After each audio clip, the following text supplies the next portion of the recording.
mbokk yi xarit yi seetaan ak déglu seen rajo télévision bu Walfadjri daleen ak jàmm ci seen émission sortie nag ayu bés bi léegi ki ñuy dalal moom soxlawul ñu koy defal portrait wala présentation ndax ñëpp ko xam fii ci Sénégal ak ci bitim réew moomee di Ansoumana Dione di président wu ASREF n'est-ce pas. Assam waaw ma nuyu la dalal la monsieur Dione bàyyi la nga nuyu ak suñu auditeur téléspectateur. soxna Ndeye Fatou maa ngi lay nuyu. di nuyu téléspectateur Walfadjri di dellu di ñaanal kilifa gi Sidi Lamine Niass yàlla xare ko ci àjjana yi gën a kawe. di ñaanal groupe bi mu bàyyi si ginnaawam yàlla gën ko barkeel yéen yi nga xam te ni tamit yéen a fi toog tey ji donc doon mbir mi ndaxte Sidi ñaar la njabootam ñaari njaboot lam comme ni mu ko doon waxee njaboot gi mu jur ak njaboot mi xam te ni yàlla ko dénk. ñaari njaboot yooyu bokk tey donc doon mbir mi ma leen di ñaanal yàlla taxawu leen ba fépp foo xam te ni fa ngeen bëgg a yeggale groupe bi suñu borom mën leen ko yombalal. Ansoumana Dione président wu ASAM léegi nag ñu ñëw ci yenn questions yi avant ñuy ñëw ci daj dëpp gi ndax ñun nag wax dëgg yàlla li ñu yëkkati xam naa ne ndawul. lu diis nag c'est du lourd liñ nar a indi tey. mais loolu ci kanam tuuti lañ ciy ñëwaat dooree ko ci actualité bi ak li nga xam ne moo jëm ci wàllu insécurité bi. dégg nga rey yi nu muy gën a bëree mais liñ ci gën a gis mooy jigéen ñi violence faite aux femmes bi li fi mu toll nii doonatul sax réalité mais loo xamante ne au quotidien lañ koy dund noo ko gisee. Ndeye Fatou damay sant yàlla. ci laaj bi xam nga ba yëngu ci benn mbir di ci wax.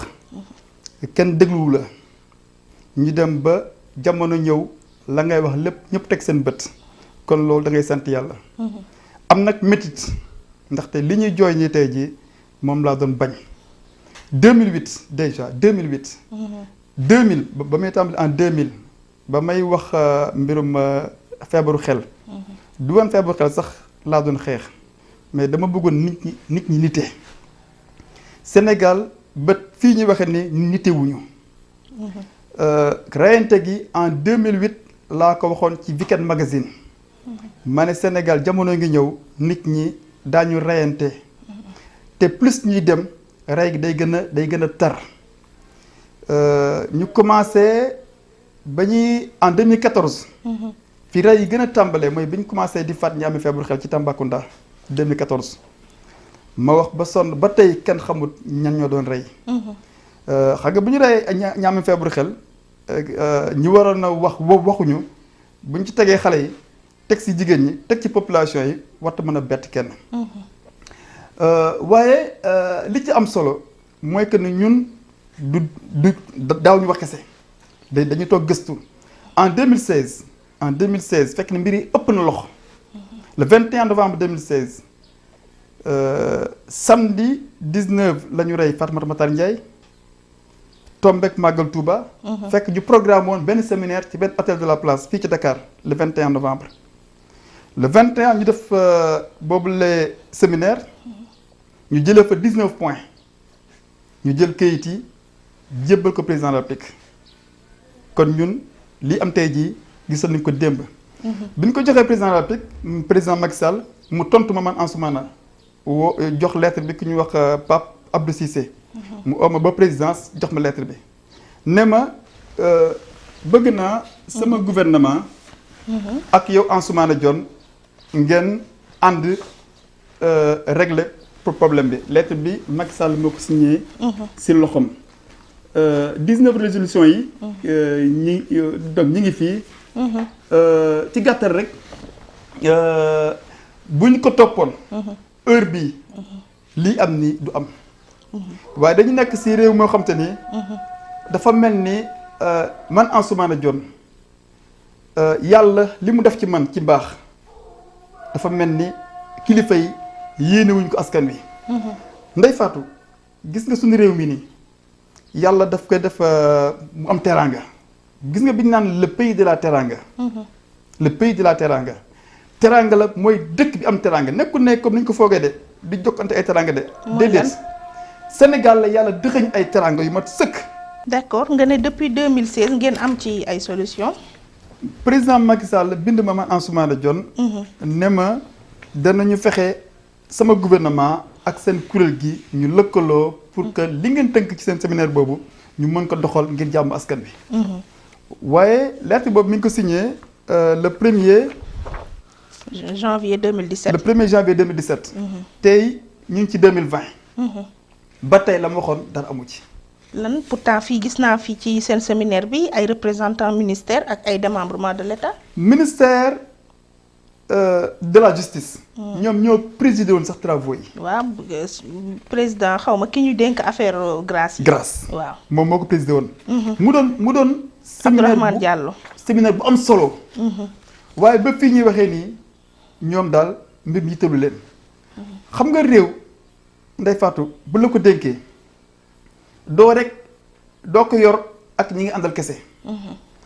lan moo tax buñ ne Sénégal day football coupe d'Afrique wala coupe du monde fu footballeur Sénégal nekk ci àdduna bi ñu dem jëli ko.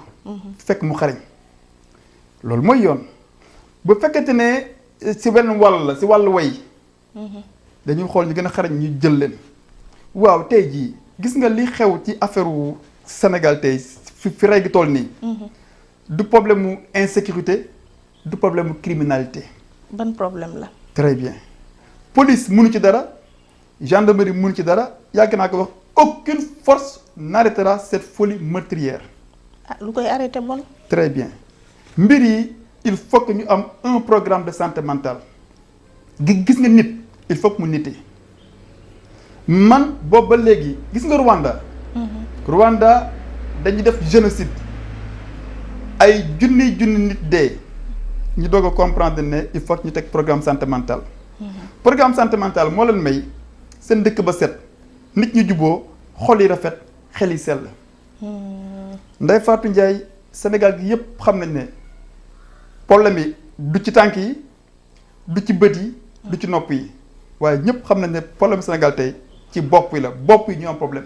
waaw mais bopp yi lan mooy tax ba problème yi dañ ci ñu mën a normal ñu nite. xam ngeen yéen ay taskatu xibaar ngeen caméraman baa ngeen nii am na liggéey yoo xam ne tey jii man buñ ma ko joxoon duma ko mën.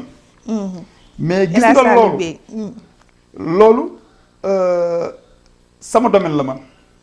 te du domaine psychiatrie du domaine sociologue déedéet sociologue yi seen xam-xam mooy wax nit ñi na la ñuy dundee. psychiatre day faj feebaru xel. psychologue nag. psychologue dafay faj feebaru xel. mais gis nga nit ki pour mu nitee yéen journaliste yi sax kenn jiituwu leen ci jàngalekat bi kenn jiituwu ko ci ñun loolu mooy suñ cër ñun dañu am yoon boo xam te ni président Macky Sall su ma déglu woon man Ansoumana Dione su ma déglu woon lii yëpp du woon am. waaw mais yoon boobu noonu pour nit ñi nite lu gën a gaaw lan la benn solution boo ma ci mën a jox. xam nga nit bu xiifee day lekk ba suur. bu yaramam tilimee dafay sangu ba mu set mais xel mu tilim la koy sang ba mu set beneen mbir la loolu nag xëy na xajul fii ci écran bi. waaye rek damay fàttali benn mbir am na benn image fan yëpp maa ngi koy gis ci benn télévision.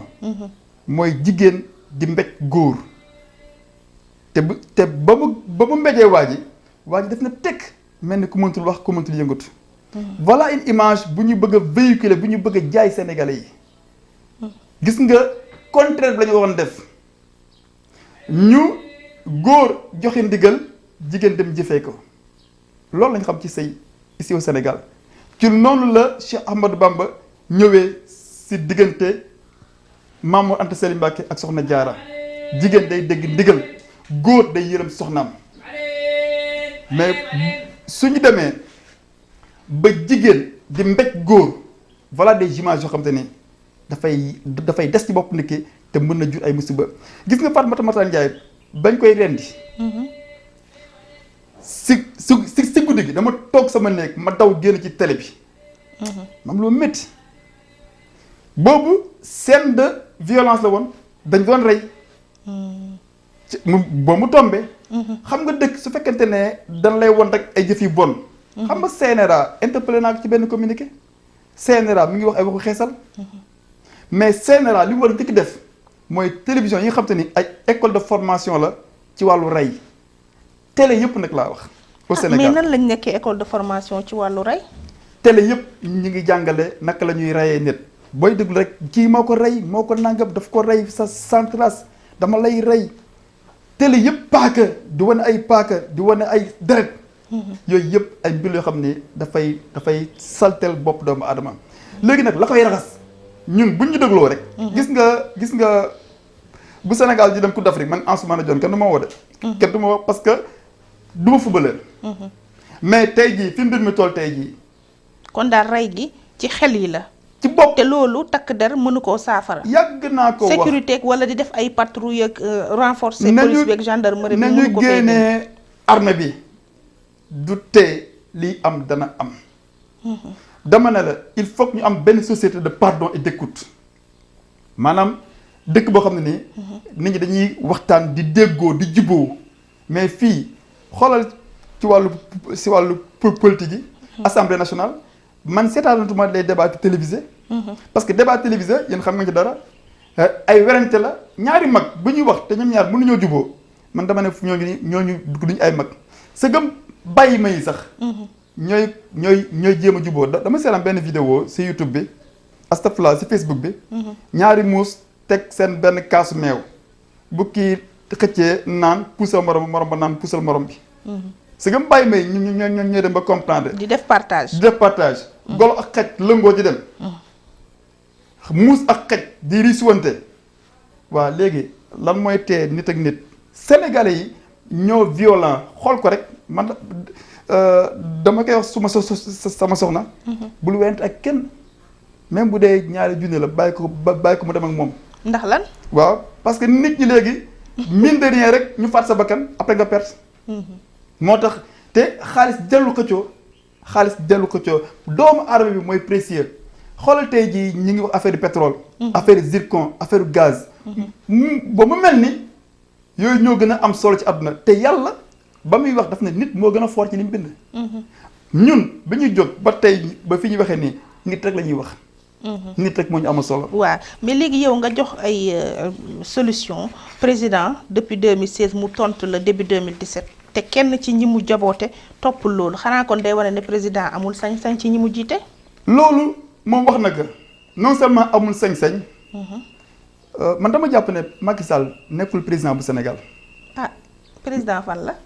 du président de lan la dafa chef de groupe la dafa àndoon ak ay nit conquérir pouvoir ku nekk ñu jox la sa cër nga téye ko gis nga li ñuy waxtaanee nii mbirum ministère de la santé la ak de l'action sociale boo demee ministère de la santé dafa fekk division santé mentale boo xëyee altine ba ajjuma 8h ba 19h day tëjee waaw xanaa amul personnel existé wul maanaam division la boo xam ne ci tur kese la division boobu am na sax benn journaliste Ndofène Diouf ndeysaan ku baax am yéene ci man def benn pétition pour ñu dénk ma lay boobu la division ma ne ko sa yéene de moo rafet division boobu man sama yéene moo doon soqali ko lii yëpp tey jii du woon am yàgg naa ko wax ci ay plateau de télévision ma ne rey gi non seulement dana gën a tar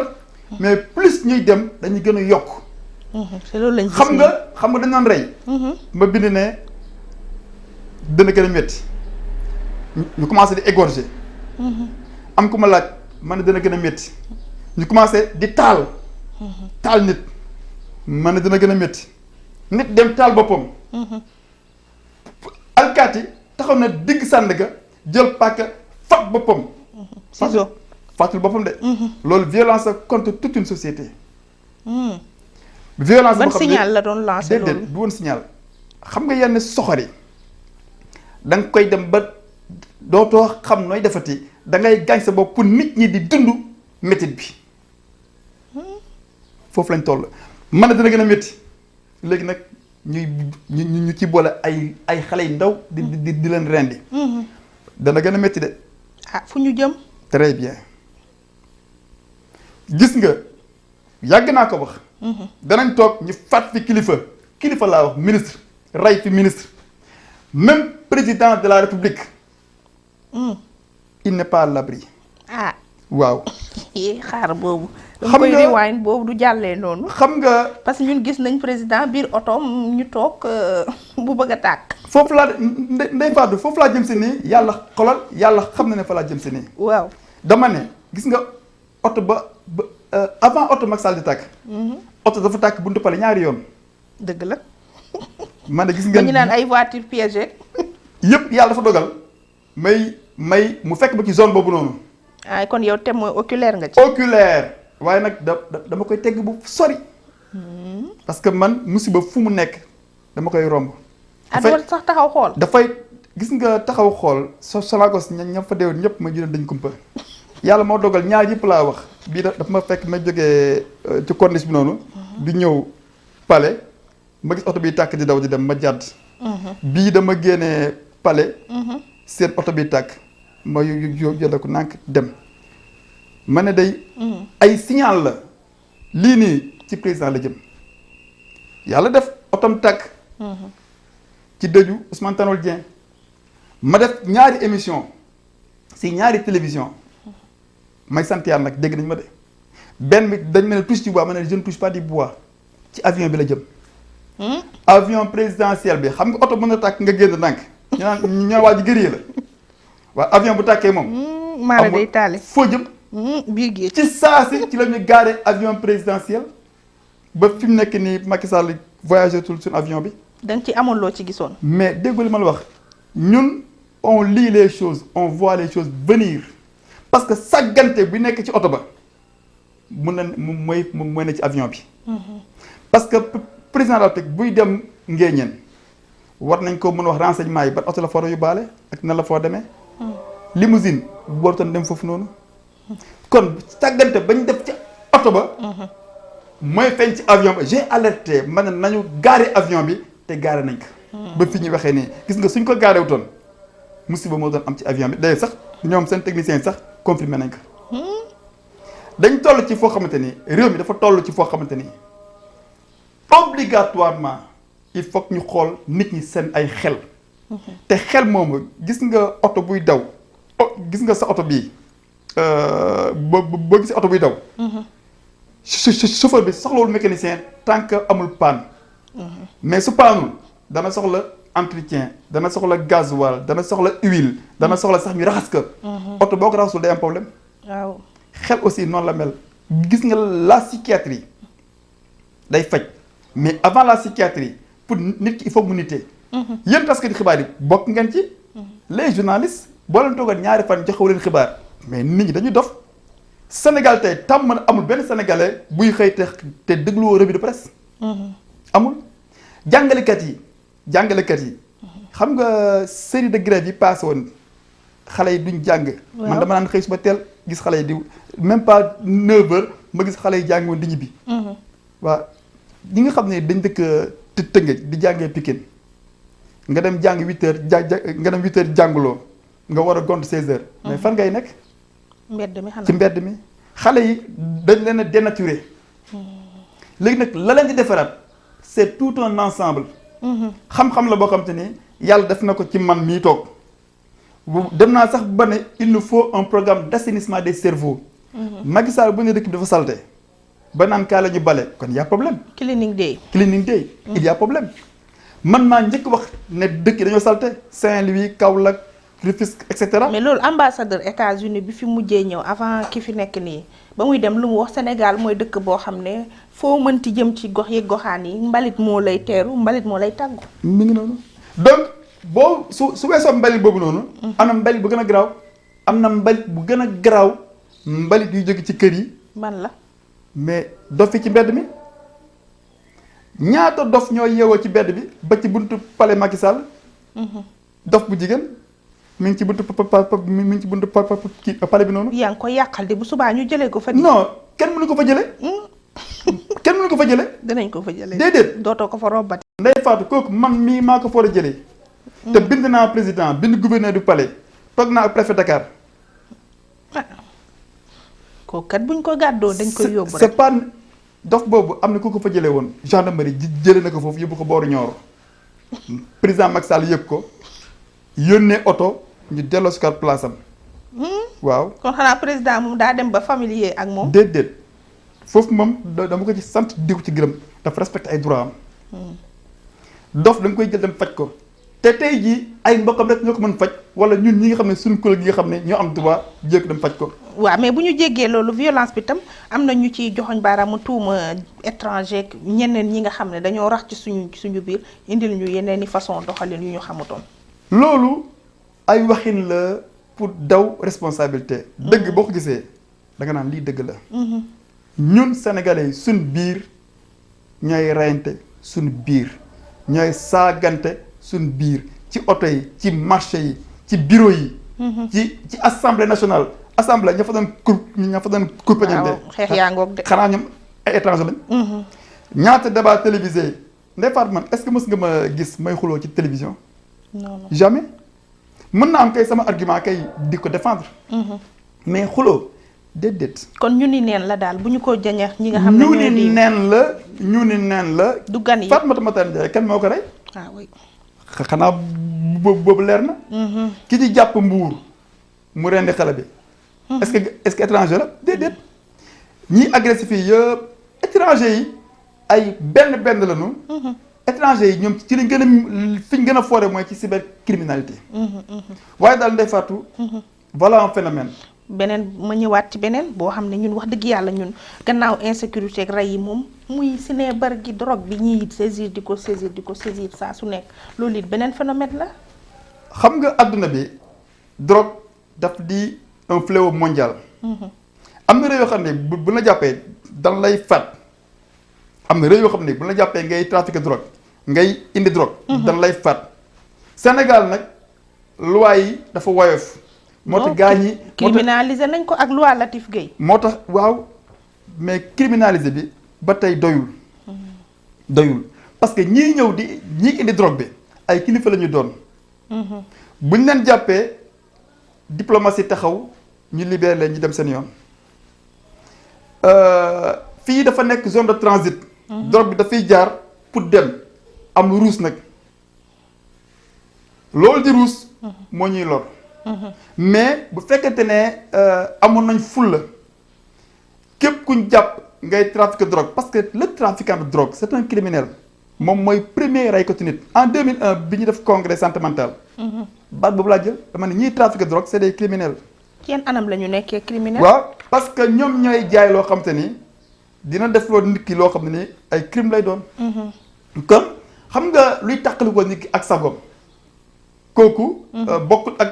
kiy jaay bonbon wala kiy jaay chocolat kooku dañ ko war a teg ci yoon ba kenn ku ko dégg sax dootoo ñeme mais fii. dañ lay teg 10 ans boo négocier ñu génneel sax nga dem sa boo nga delloo sa réew.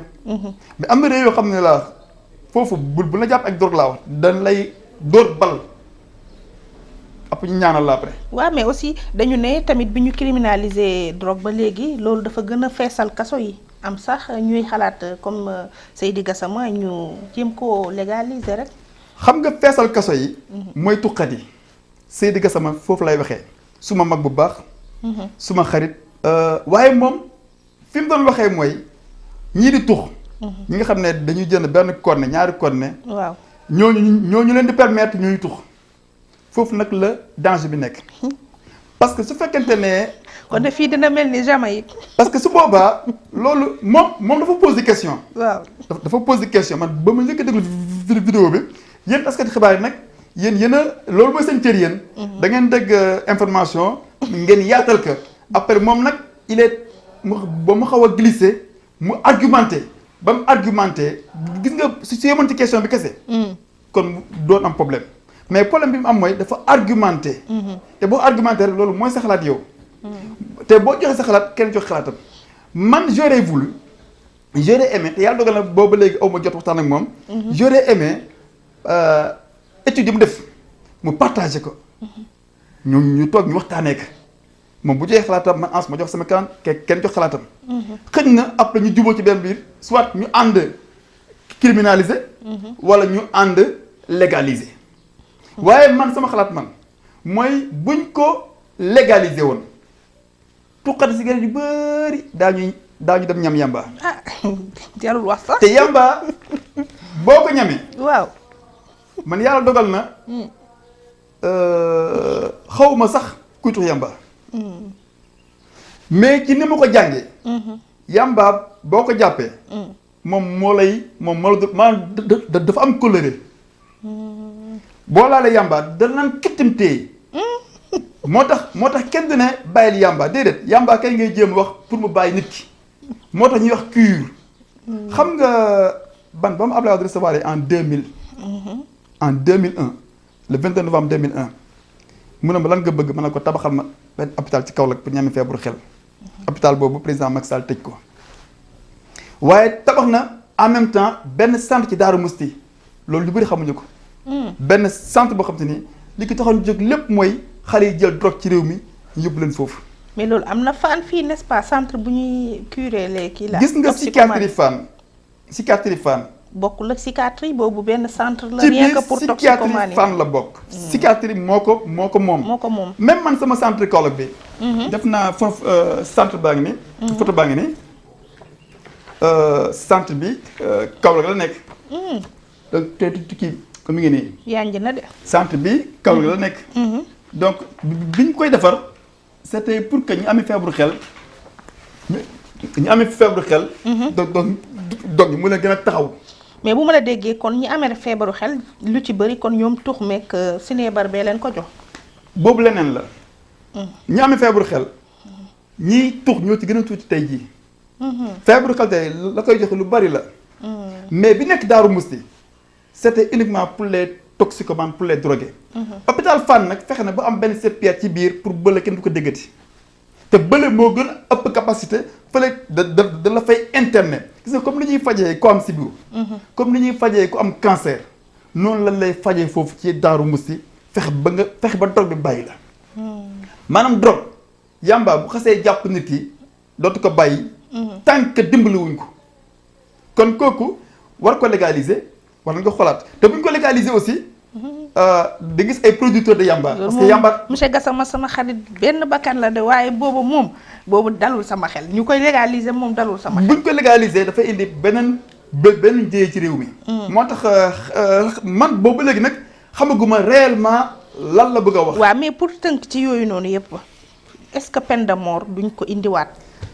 Ndeye Fatou peine de mort dafa mel ni nga jël kurus. ay per nekk fa mu am téeméeri per.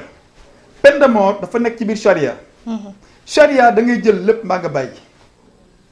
mënoo jël benn per rek nga ne per bi laa jël déedéet. dañ nekk ci réew mu xam ni dafa am ay jullit ak ay chrétien dañu war a toog waxtaan. waaye balaa peine de mort man li ma yàgg di wax peine de mort mënagul am au Sénégal parce que balaa muy am day fekk nga teg lépp mu jaar yoon. xale yi am xëy ñu am justice bu jaar yoon. ñu fexe ba nit ñi jàng nit ñi xam nit ñi nite gis nga tey bi ñu doon peine de mort Macky Sall sax dañ koy faat. ci yenn crime lañ koy faat. buñ fi indoon peine de mort. Macky Sall président Macky Sall gis nga la hôpital bi nekk ci Kaolack mu tëj ko ba fi may wax yow nii mu tëj. moom moo ko tëjlu ba mu ko tëjee ba tey dof yaa ngi dee rek dof bu dee Sénégal président Macky Sall moo la rey. waaw loolu man bind naa procureur bu Tëngéej porte plainte contre Macky Sall. pour assassinat. procureur de du def enquête boobu. procureur ndax du ko fekkee. procureur jël kayit ba jox ko commissariat bu Tëngéej. madame ñu ne ma procureur nee na amoo ci preuve. ma ne ko loolu la wax mu ne waaw ma ne ko kon nag baax na lii man preuve ci man que ne président Macky Sall. mais président Assam nag Ansoumana Dione nag booy plainte président Macky Sall bu nekk en exercice moom. xam nga da ngaa bëgg a bind rek. waaye loolu moom du dem xam nga soo tëjee lii en 2013 nga tëj lii en 2013 en 2014 ñu commencé di faat dof yi ci Tambacounda am benn coow ma ne leen ubbi leen ma sama lii te ma jël samay dof dugal ci biir kenn dégluwuma. c'était planifié te ñii rey ba fii may wax yow nii kenn mën la wax ne diw ak diw la. man loolu ma jaaxal dof yi ñu fi faatoon ba léegi enquête yi kenn jàppuñ ci nit. gendarmerie bi yoroon enquête bi. commandant ba fa nekk. commissaire bi newoon Tambacounda Bassamba. ñoom ñëpp toog na ak ñoom bu wax ak ñoom. mais ba tey jii Bassamba Camara suñ avocat maître Assane Dioma Ndiaye. suñ ko laajee danaa man de loolu de xamatuma ci dara. ba tey kenn mënu la wax mbir mi kal la. te dans un état de droit loolu mënul nekk.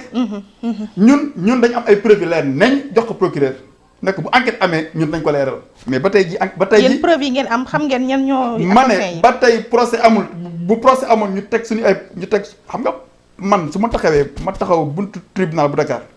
ma def conférence de presse devant le tribunal de Dakar ma ne plainte bi ma indi c'est contre l'État du Sénégal pour assassinat de malades mentaux ba tey kenn inquiété wu ma parce que man naa am dëgg.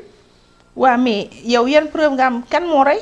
xam nga preuve yi dafa bari. dama ne la le fait que rek ñu tëj un centre gaañi di rey ana police scientifique ay nit yoo xam ne ay xeer lañ jël toj ay bopp nit yi am feebaru xel xeer yi ñu wane ko RTS nii waaye xeer yooyu buñ ko jëlee avec la police scientifique danañ xam kan la maanaam police scientifique Anna Semou Faye DG police jour ba mu fa demee la veille à quelques encablures du commissariat gaañ yi assure na en toute liberté mu leer la ne ñii di def lii ma ne ci gaar bu Tambacounda nit yor na jaasi 2 heures du matin cor dof ba mu dee gardien bi ni ci gaar bi gis waa ji ni di wax ak moom gardien bi dafa mujj daw balaa waa ji di ko fekk foofu noonu cor dof bi ba mu dee ci gaar ba. ana waa ji moom. mais kenn du ko gis fekk ñoom nombre lañ soxla woon 10 lañ soxla woon. ah waaw te 10 si mat na. xanaa loolu kon mbiru sacrifice la gis woon nga li ci nekk daal Ndeye Fatou. daam daal ay sacrifice. dafa bëri yu soxla woon 10 ñoo xam ne seen. xel yi kiiwul dafa bëri. feebaru xel la ñu am mbir boobu noonu ba léegi rek moo ñu topp ba tey jii li ñu naan impunité. li ñu naan def te daxatu la ci fekk. ci dof yi la tàmbalee ba tey mu mujj ci nit ñi. na fi yem nag nañ ko fi dakkal nag doy na nag fi mu ne nii moom lii tuuru ci deret moom na fi yem moom. ñu jàll nag ci leneen muy li ñu tax a jóg nag man ak El Hadj Saliou Bey. ndeysaan ñun nag fi mu ne dañuy waajal CEDEAO le 2 mars ndax la fa jot a xew. loolu moom lu ñu war a xoolaat la muy Ansoumana Dione mi fa yóbbu nguuru Sénégal ci wàllu parrainage ba war fa jàkkaarloog nguuru Sénégal. xam nga soxna Ndeye Fatou. tey damay sant yàlla. damay sant yàlla bu baax a baax a baax. ndaxte dama am yéen gu rëy ci askan bu Sénégal. dañu jóge ci ay élection ba ñu jub élection yi ñu indi fi benn loi bu ñuy wax parrainage. ca njëlbeen ba. ma bañ ko. bëri nga ci morom. déedéet. gaañu bañu ñu woon de. ñun de bañoon nañ suñu PDG. non na yàlla yokk leeram bañ na ko. de ñi bëgg jiite réew mi lay wax. si ñu amoon yéene jiite réew mi. ay yow tam xanaa déggoo opposant yi jàppoon ba ñuy voté loi bi. Ndeye Fatou.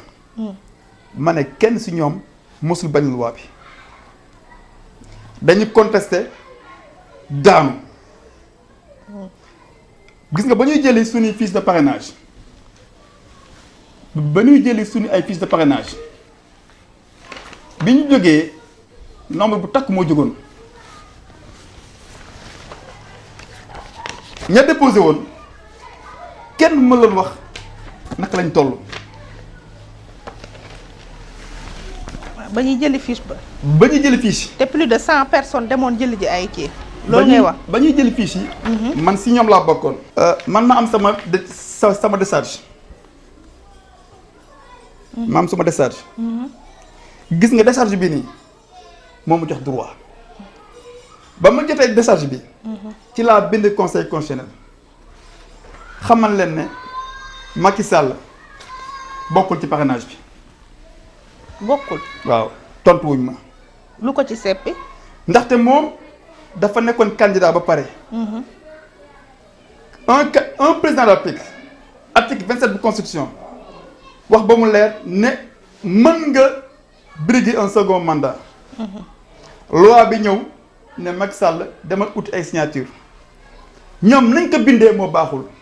ñoom dañu waroon wax ne les candidats à la candidature. ñu war a uti ay signature man su boobaa man Ansoumana ma ànd ak ñoom Idrissa Seck ak ñoom ñeneen ñëpp ñu def ut ay parrainage. kon moom warutoon wut parrainage. warutoon ut ay parrainage. waaye ñun fu ñu nekk ban réew. ba mu dugalee loxoom rek man laa ne man bokkatuma. te dinaa fex nag ba dëgg taxaw. ñuy dem élection jour élection yi man voté jiwu ma parce que élection yi jaarul ci yoon. du ma voté bennam Abdoulaye Wade moo ne bu kenn voté ji mais après ba ñu déposé candidature Karim Wade ba ñu rejeté que gis nga la mu jur élection yi passé na man fekk na boobu yónnee woon naa CEDEAO sama avocat signé na bii requête signé na bii requête maître Serigne Diong ma koy remercier di ko nuyu au passage signé na bii requête yóbbu ko CEDEAO ba mu yeggee CEDEAO agence judiciaire de l'État Antoine Félix Diome daal di produire bii mémorandum bind na de. bii la bind. jënd na ci temps de bind na ba géex. bind ba géex jox waa CEDEAO. kii kay jeexal na encre pour sama requête bi. ñu classé ko irrecevable. teewul. conseil CEDEAO. waaw daal di yónnee convocation état bu Sénégal. convocation baa ngi nii. ne ko nag ñëwal taxaw ñu àtte la yow état bu Sénégal le 2 mars 2020 à 10 heures. lii nag nekk loo xamante ni man dama ci sant yàlla. ndaxte boo nekkee ci dëgg kenn gëmu la. ba tey CEDEAO jox la dëgg gannaaw ba Sénégal tontoo ci sama jëmm ji. ne Ansoumana day jarul dëglu. CEDEAO na ko kay li mu teg sama loxo man jàpp naa ko. yow kay yaa ñëw taxaw ñu atte la. te bu ñu attee état bu Sénégal le 2 mars 2020 moo tax Ndeye Fatou. nit na dëggu. gis nga ñi doon laaj réew mi ñoom les 4 candidats. ak ña demoon déposer seen ay parrainage ñoom ñëpp ñu rejeté leen. mooy les 27. les 27. kenn si ñoom réew mi taxutoon a jóg. ah lu tax nga wax loolu. gis nga sa tey jii askan bu Sénégal ñooy ëbb seen bët du wër ku dëggu du wër di seet ku am yërmande. te su fekkee ne yow xam nga ne mbir mi jaarul ci yoon nga dem mooy yow jubuloo man dama toog opposition ci siège ñoom Pape Diop. seen benn conférence de presse. waaw ñoom Abdoul Mbaye suma xarit Mamadou Diop Decroix Pierre Goudiaby Atepa Malick Gakou ñoom ñu bëri. ma leen wan sama requête bi conseil constitutionnel ñu ne ma yow li ngay def xam nañ ko waaye may ñu xeex suñu xeex ma leen kon jërë ngeen jëf. parce que ñoom dañ ma ne. mbir yi jaarul ci yoon ñun xam nañ ko. waaw waaye buñ dugalee ci nii waa ji day gagné ma ne ñii kon pouvoir bi kese moo leen intéressé ma ne nag ñii mënuñ am dara parce que yàlla moom du jub xam na li la ci xol yi c'est comme xam na ne affaire bi jubul pare ñoom ñi dem man xam naa ne yàlla du leen jox moo tax ma def benn émission à la veille même de la présidentielle ci benn chaîne de télévision. suma xarit Pape Cheikh Sylla doon ko animé. suñu camarade boobu. mi ngi noonu moo tax ma am plaisir pour tudd ko. ma foofu ne leen Macky Sall il gagne au premier tour parce que 4 candidats yi seen candidature valable constitution bu Sénégal bii ngay gis nii constitution bu Sénégal bii. constitution bii. reconnaître candidature ñeenti candidats yi Macky Sall rek mooy candidat. ah.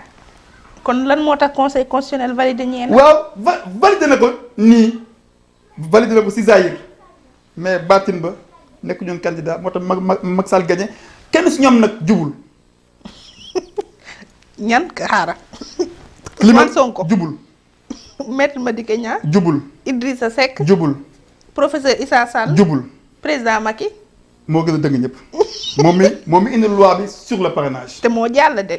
très bien mais li ko tax a jàll. mooy constitution bi waaye nag jàllagul parce que tey jii CEDEAO nee na ko ñëwal taxaw moo tax gis nga instant bi ñuy wax nii.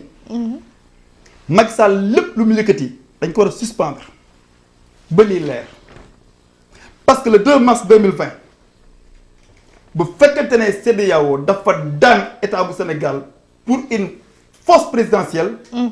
xam nga man dama wax ne bëgg naa nekk njiitu réew bu Sénégal. man maa war a wutu Macky Sall ki ñëpp di wër man mii la maa ko war a wutu. am nga ci droit. waaye nag ci kaw dëgg. ndaxte kaay leen ma dimbale kaay leen ma servir leen kaay leen ma nekk seen jaam. ma nekk seen jaam yéen. parce que njiitu réew du lenn lu dul jaam.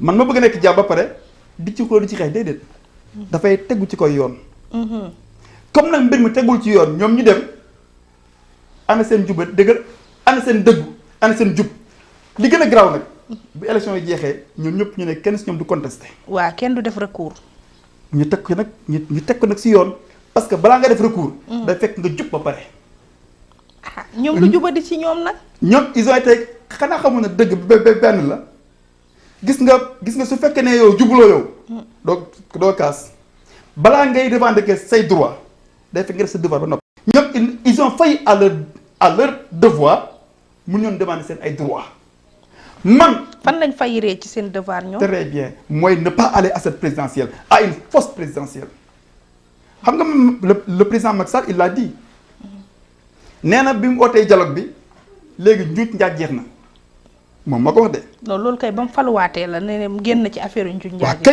waa kay ba mu faluwaatee la ne génn ci mbirum njuuj njaaj. waaw kon moom xam na ni dafa defoon njuuj njaaj waaye li mu fàtte mooy njuuj njaaj. mën nga njuuj njaaj de tey. mais bu ëllëgee njuuj njaaj ba feeñ te bu njuuj njaaj bi feeñee tey dafa mel ni rek man ma lay jàngal dicté yow John Ndeye Fatou.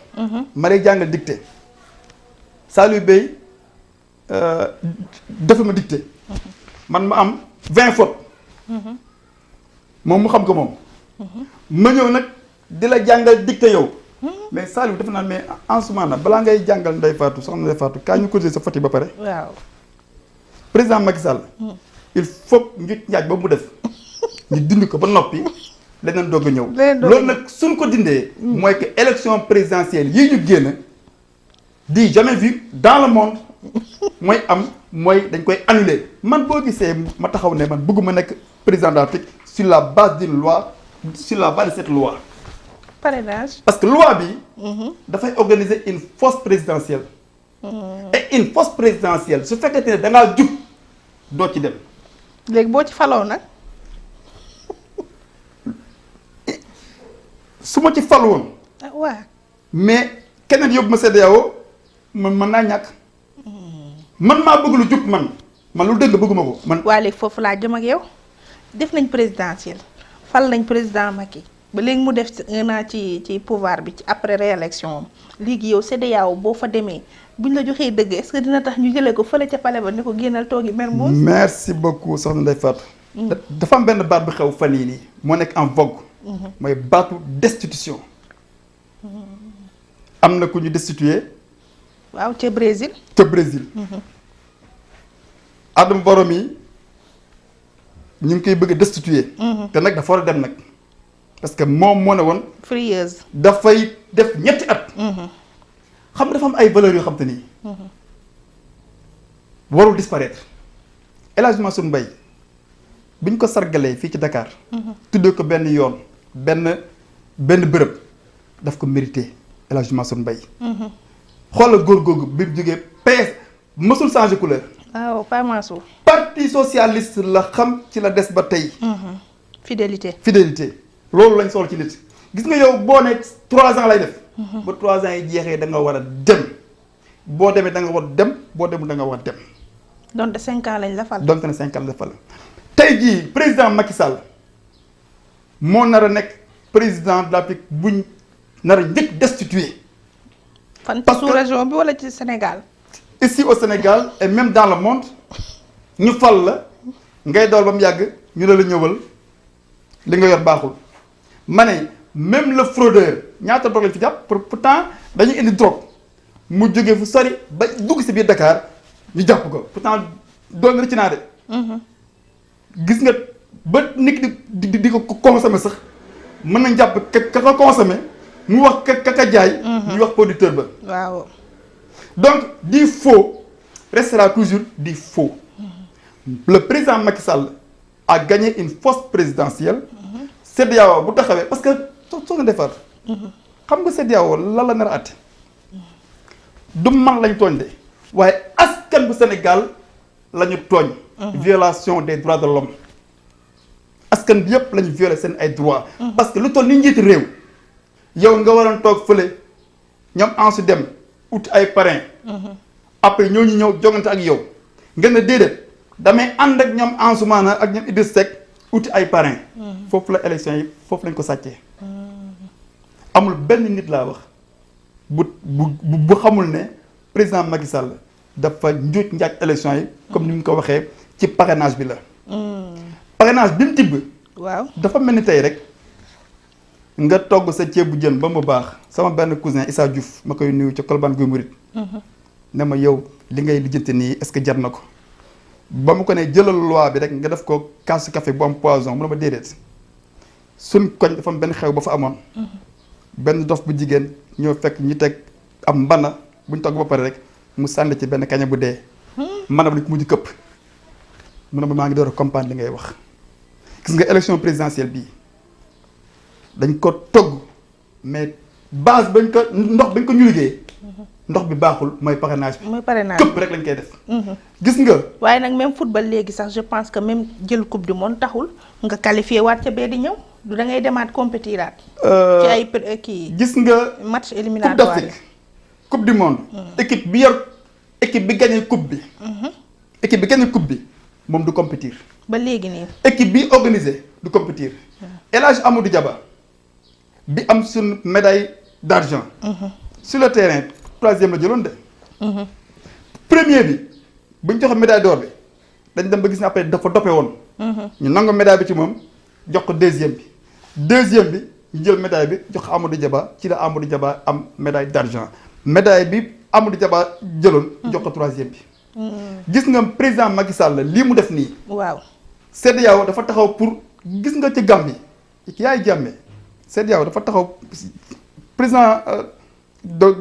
CEDEAO moo génnee yaay Jammeh donc ci Gambie. gannaaw ba ko Adama Barrow gagné. waaw boobu la CEDEAO moo taxawa tey jii. pour ak yelleefu 16 millions de sénégalais bu benn nit njuut njaaj. ci ay kàddoom. la CEDEAO taxaw tey jii pour ñu delloo. sénégalais yooyu seen ay CEDEAO boobu est-ce que président Macky dana ko déglu ndax boo xoolee depuis 2012 lépp lu ko CEDEAO jox comme injonction surtout haute cour de justice CEDEAO nangu ko muy ci wàllu CREI yi muy ci ñenn ñi nga xam ne comme Khalifa Sall ak yooyu noonu ak règlement 5 bu UEMOA mosu ci respecté dara. soxna Ndeye Fatou cas yooyu. ak cas bii. dafa wuute. Antoine Félix Diome.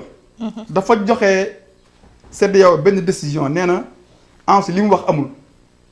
conseil constitutionnel bu Sénégal àdduna ci kayitam décision bi conseil constitutionnel bu Sénégal joxe décision baa ngi nii décision bi opposition bi ñoom la concerné. requête opposition bi xam ne ñoom Ousmane Sonko Issa Sall. Maître Madické Niang. ak Idrissa Seck. seen recours boobu moo nekk nii moom la Antoine Diome jox waa CEDEAO ne ba su Ansoumana. te ba su Ansoumana jël ba tey jii conseil ba fii may wax yow ak ba fi ñuy waxee nii. conseil constitutionnel adduwu ci. gis nga ba gaa ñi di demee di déposer seen ay parrainage. ñu mel ni ay xale yu ndaw. maa jiitu xeexoo ba xuloo ba. ñoo yeekat ndax doublon yi tax na. jiitu bi amoon na ci solo. loolu daf lay wan ne Macky Sall ay xale yu ndaw lay yor di leen fooyee te xamuñu ko. dama toog sama doom bu jigéen ma papa lii de mënoo ci woon bokk ma ne ko man mënuma ci woon bokk. parce que nguur yàlla moo koy joxe man du ma xëccoo nguur. man mii su ma yàlla waree fal danaa falul te du ma ci sonn. gis nga alal tur am mbooloo taxulaa falu na nga am buzz na nga toj fu la neex dafa am benn mbir mu xew. mooy que ne gannaaw ba homme politique yi ñoom ñëpp ba ñu lajjee depuis 1960 ba tey jii. dafa am ñoo xam ne xam nañ ne am na ku war a ñëw chaise bi ci fi toog du nekk homme politique. moo taxoon nga gisoon ay taskat xibaar. ay juge ay kilifa yu bëri wàcc si langue bi foog na ñoom la. waaw parfois nga dugg ci kër. waaw nga ñëw xew nga gis benn fauteuil. ñu réservé ka nga ne fii day man kilifa laa xaabu ñu toog fa waaye su borom ñëwee. dañ lay yëkkati. waaw. gis nga askan bi gannaaw ba mu sonnee ci homme politique yi boppam rek moo ko doy. parce que xam na ne suñ homme politique yi dañuy góorgóorlu ba jot nguur gi. après di profito di defaru ak seen ay mbokk ak seen ay xarit. kaay ma jaamu la kaay ma yoreel la bu taxee ay nit di xëccoo toog place ba 2 heures du matin nga xam ne ñii askan bi taxu leen a jóg. donc il faut que ñu leeral loolu askan bi tey jii. waaw mais askan bi moom xam nga dans l'ensemble mënul dem yor réew mi kenn rek ko mën a yor lu métti métti yow kan nga am yaakaar ne moo ko mën a doon. xam nga boobu ba léegi maa ngi koy wax man mii toog tey. yow Ansoumana Dione man Ansoumana Dione man mii toog président Macky Sall bu jógee man may toog ndaxte xam nga ku nekk dégg na ñu naan waaw diw de mi ngi def social parce que les gens ont compris que c'est l'heure du social man 2000 laa commencé def social 2000 man ba may jóg c'était en 2000 ma def ñaar fukki at Ndeye Fatou am loo xam ne tey jii su ma ko waxee nga weddi ma. muy lan. est-ce que xam nga ne 2000 ba léegi ñaata at la 20 ans. est-ce que xam nga ne mosuma fay ko salaire. man amul fenn fu ma mos a émerger ci salaire 20 ans yoo xam ni sama askan laa ko jox gis nga xeex bi dëggantaan du courant bi. du criminalité bi du ñàkk xëy mi. mais manque de état de droit gis nga dëkk su amulee dëgg bul xaar lenn jub te état de droit boobu mi ngi tàmbalee si élection boo xamante ni yoon lalu ko dëgg lalu ko xam nga baat njuuj njaaj en général fa la doon jógee waaw ci carte mariage gars yi daan carte ñu ne dafa njuuj njaaj carte gi dafa jaxase carte gi dafa labaj carte gi foofu la baat njuuj njaaj jógee njuuj njaaj ñii carte ñoo koy def te élection présidentielle du njuuj njaaj du carte dañu war a permettre askan bi mu tànn ku ko neex te loolu lañ leen xañ ak te loolu lañ leen xañ maanaam dañu jël segg boobu mu moodul yoon dañu war na man Ansoumana Dione ba ma taxawee ne man maa njëkk déclaré sama candidature man mii maa njëkk déclaré sama candidature en 2018 le 14 janvier 2018 au Sénégal de Rufisque ci la gars yi commencé jóg waaye tey jii waroon nañ booba ci lañ war na permettre képp koo xam ne bëgg nga parce que koo dégg rek mu ne dama bëgg nekk président rek muy lu dëggu ak mu ñàkk nekk dëggu dañ ko war a déglu te loolu état bi moo moomee pour ñu déglu ñooñu pour que fekk ne askan bi kat dañ ne man kii moo ma doy donte ne jigéen la ñu jiital ko donte ne xale la ñu jiital ko waaye nag benn nit fexee ba am ñu dem am ñu toog waaye nag man dama teel a comprendre mbir yi dama ne naa dem parce que bu fekkee ne règle yi leerul ma dem conseil constitutionnel ne leen kat affaire yi kayit yaa ngi nii ma dem conseil constitutionnel di leen woo sax di leen woo au téléphone di woo président bi guddeeg bëccëg ñu naan ma mi ngi réunion mi ngi fii le greffier bi nekk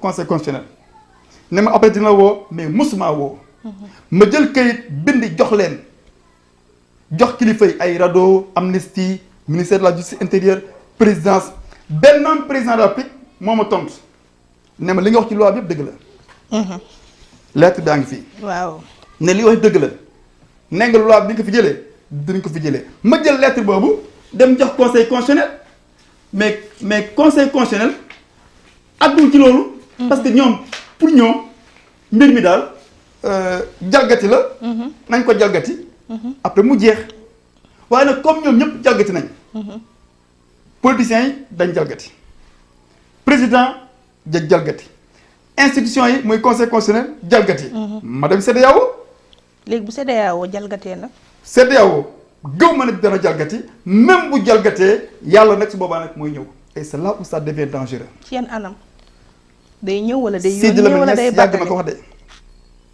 nga def ni yàlla day seetaan nii déedéet Ndeye Fatou dëgg yàlla la du man Ansoumana du keneen dëgg yàlla la te yàlla ci boobu moo koy imposer te yàlla buy imposer loolu beneen affaire la mais CEDEAO bi ma gis gannaaw ba Antoine Diome bindee ba doyal CEDEAO joxe convocation ñu woo ma man mii seen greffier en chef woo ma wax ak man ay wax yu leer nañ aw ma ci doute que ne le droit sera dit. waa si le droit est dit ñu ne la débouté nañ la nag. su boobaa man nangu waaye man nii dama am victoire ki ñu débuté kay moo nekk ni mooy ki def mémorandum mooy état bu Sénégal. waaw moom mi bind. daanaka livre. jeexal encre yeeg yëpp. ne bu leen ko déglu. CEDEAO ne ko enquête naa ko déglu débuté na kooku. te même yow mi toog amul benn sénégalais Macky Sall moo ko wax président Macky Sall moo ne. élection yi daf ko njuut njaaj mais kon kay leer na. waa léegi suñ la débuté wul jox la dëgg nag ñun nan la ñuy def ba loolu ñu matérialiser ko. très bien xam nga lan may am moo tax tey jii le vrai débat. presse bi ñi ngi wax di commenter ci ay dossiers yu bari mais tey àll kala ji dossier bi information bi mooy le 2 mars 2020. ñu ngi koy xaar da ñun Walfadjri moom. lu ci mënti xew. xam naa ñun moom audience ba en direct. lay état bu Sénégal bu daanoo. comme ni ko suma avocat bi waxee comme ni ko ñëpp xamee.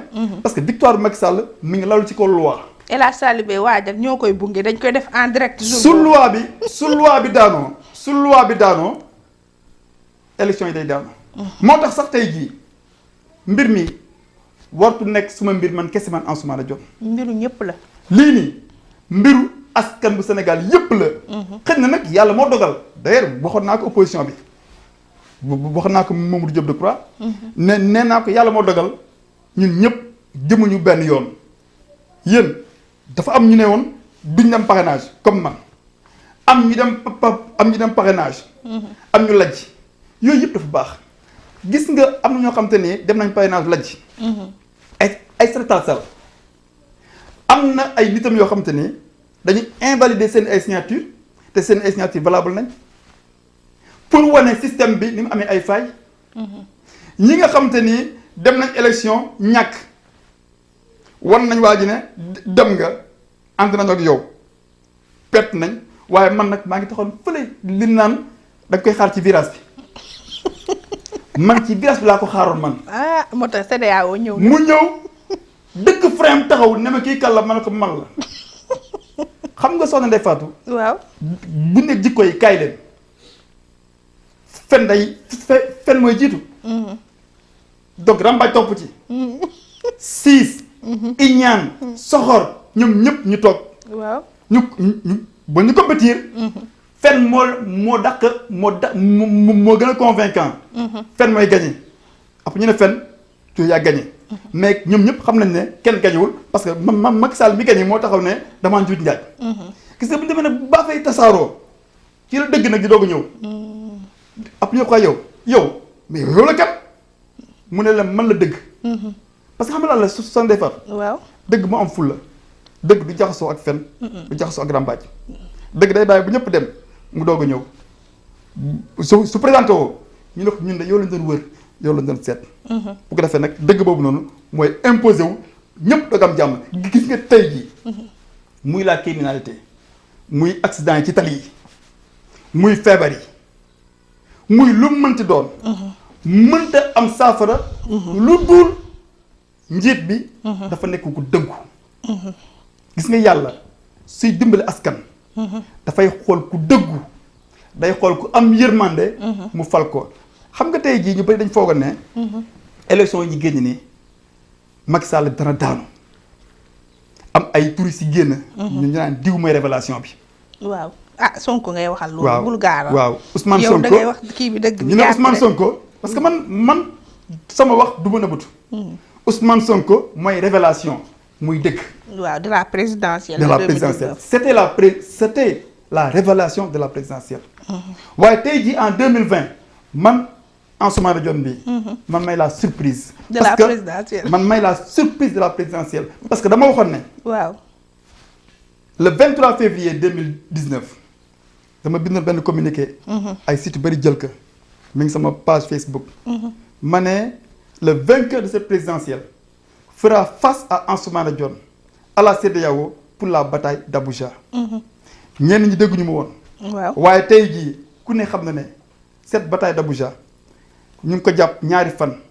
ci weeru mars atum 2020 gannaaw nag ba nu fexee ba landal élection yi war na am ci 2020 bi. gis nga nit. dès 2019 la sax mooy local yi. élection 2019 yi. waaw. suñu war a amal. xam nañ ko dàq da ndax élection yëpp ba 2021.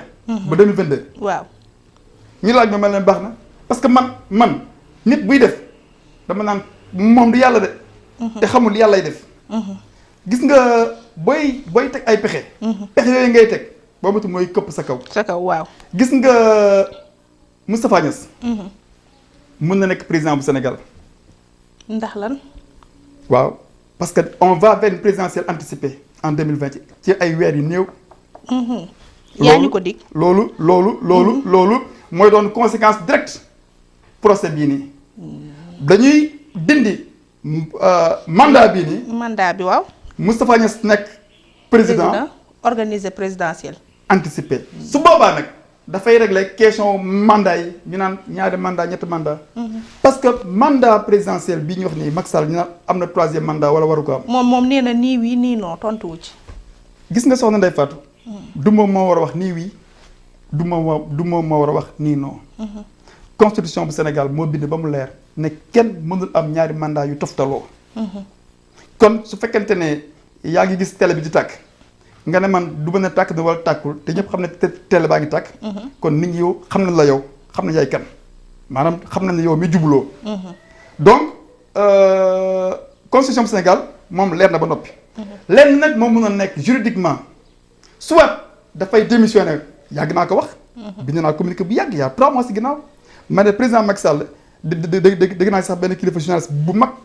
bu ci def benn chronique. nee na comme ni ma ko waxee rek. waaw Macky Sall day démissionné ci 2019 bi ñu amal présidentielle anticipée 2020 moom mu bokk ci su gagné mën na amaat beneen second mandat donc wala mu bañ a nekk candidat 2024 2029 mu bokk su amee su ko agent permettre mu continuer. léegi nag bu CEDEAO ñëwee ne nañu annuler présidentielle bi. te def présidentielle anticipée maanaam ñu corriger. parce que man ba fii nii. te dama war a nekk candidat. ok te boobaa yaay gagné. mais kenn waxatu ko xam nga ki xaar waa ji si virage bi. ba téye ko. waajal na boppam. xanaa xam ne président Macky Sall bu sañoon moo gaañi nii duñ mës a bàyyi Macky Sall ñii du seen morom ñoom ñëpp. yàgg naa ko wax. parce que yàlla moo ko fayul ci kaw Abdoulaye Wade. te yàlla benn yoon lay atte jeex na. moo tax saa bu ñu demee rek. waaw saa bu ñu demee rek. mu làbbali Macky Sall gagné du moom de borom bi la. kon moo tax mu naan gars yi dañuy seen yaram yi day xasandoo. ma ne kon tàmm na leen koo def. suba ak ñoom ñii. mu defaat Macky Sall gagné la ñoom ñëpp nag. ñoom ñëpp mu gagné leen. kon nañ bàyyi. non jeex na. dóor yi métti na. non jeex na xam nga koo daan mu ne la du ma contesté. parce que nangu la victoire am. dóor yaa métti kon. dóor yaa métti parce que man su fekkente ne keroog bi ñuy jox résultat yi ma gis gaa ñu toog après am ñu génn di contesté ma ne mais ñii bu doon man la yow Ndeye Fatou Ndeye Fatou Ndiaye xam nga ma. bu fekkee ne man toogal naa foofu te ànduma ci dama naan waa ji président bi li nga wax amul bu ñuy continuer damay daane table bi bu ko defee ñu xam ne lii amul. waaw mais nga noppi bañ jox résultat yi ba pare waxoo dara après nga non du ma contesté. du ma def félicité. waaw man dama ne hey nangu leen seen défaite félicité leen waa ji. loolu je l'ai dit bind naa ko opposition bi nañu nangu seen jël. ñaar la rek parce que suñ daanoon bu kenn si ñoom daanoon. est-ce que dinañ ne daanu ma. kon kay léegi ñu tënk ko rek ci ne daanu méttiwul waaye xalangoo bon. xalangu moo gën a yées lépp. ñoom dañoo xalangu ci kanamu waa ji waaye nag. waa ji tamit si jël bu bon la jëm. waaw. day périer président Macky Sall day jiital bopp. président Macky Sall. xam nga soxna Ndeye Fatou boo leen di yër sama ay bind dama bindoon ay weer ci ginnaaw ma ne tremblement de terre au palais. neexut a dégg jàmm rek laay yéen président Macky Sall. ak soxnaam ak njabootam. parce que ay doomu Sénégal lañ bëgg leen sama biir xol parce que man Sénégal yëpp laa bëgg sama xol bi. moom daf ne le Sénégal au cœur Sénégal amul ku ko bañ. il fallait dire les Sénégalais au cœur. gis nga lii nii lii nii déjà rek palais ba gis nga bi CEDEAO yónnee Sénégal ba keroog bay Félix Antoine Diome di bind lii nii palais baa ngi doon yëngatu te bés bu ñu demee CEDEAO le 2 mars ñu ne vive Ansoumana gagné na waaw ñun dañoo lay jël en direct mais su boobaa palais ba mais kenn waxatu ko parce que tey jii fi ñuy waxee nii su sonn Ndeye Fatou Sénégal amul constitution lan la ñu am loi la ñu am loi bi ak constitution bi dafa mel ni Alxuraan ak ay xasida su xasida dëggalul Alxuraan rek du xasida parce que xasida day dëggal Alxuraan mais bu xasida weddee Alxuraan ba pare ñu topp xasida boobu mooy dañoo bàyyi Alxuraan te tey xasida loi bi boo gisee man loi bi ma bañ ko mooy que ne ana ñu wax naan ne touchez pas à ma constitution tey amatuñu constitution parce que loi bi moo muur constitution bi loi bi moo weddi moo xotti constitution sunu non li ngay wax dafa important waaye suñu temps bi moo jeex takk ndeysaan takk mais dañuy ñëwaat après le 2 mars bu soobee yàlla ñu jox rendez-vous suñuy téléspectateurs après suñu dem Abuja bi ba ñëwaat ak lañ fa war a jëlee ma bàyyi la nga tàggatoo soxna Ndeye Fatou dama lay remercier di am nag kontante ci ni ngeen ma taamoo pour def émission sortie bi ma leen ci sant di leen ci gërëm sénégalais yi daañu xam ne ñoom kañu doon wër mi ngi woon seen kanam ndaxte Ansoumana Dione 2000 ba léegi mi ngi xeex ak yeleefu ñu amee feebaru xel mi ngi toppatoo ak yeleefu citoyen bu sénégalais yi kon tey bu ñu demee ba moom Ansoumana boobu muy xeex ak yeleefu 16 millions de sénégalais ca CEDEAO jàpp naa ne danañ xam ne ki ñu doon seet yegg si na te nag ma leen di woo te jàpp naa ne sax sénégalais yi dañ ko def seen yëfu bopp waaw ne avocat bii maître Serigne Diong ni mu ñëwee nekk suma avocat jàpp naa ne bépp sénégalais bu bëgg réew mi laa wax képp koo xam ne réew mi rek moo la ñor ba ci moom président Macky Sall ba ci moom Macky Sall parce que il sera question de la réhabilitation de la constitution du Sénégal moom président Macky Sall moomu ak képp ko xam ne réew mi soxal na la nga ñëw ànd ak man ci lii nii pour que Abuja bi ñu dem dans de bonnes conditions ndaxte dañu war a jënd ñaari billet d'avion man ak sama avocat suñu hôtel suñu restauration ba lépp di yem dinañ la luyal jet privé waawal fa ñoo lay jëlal jet privé doo ci sax jëndante billet d'avion ndeysaan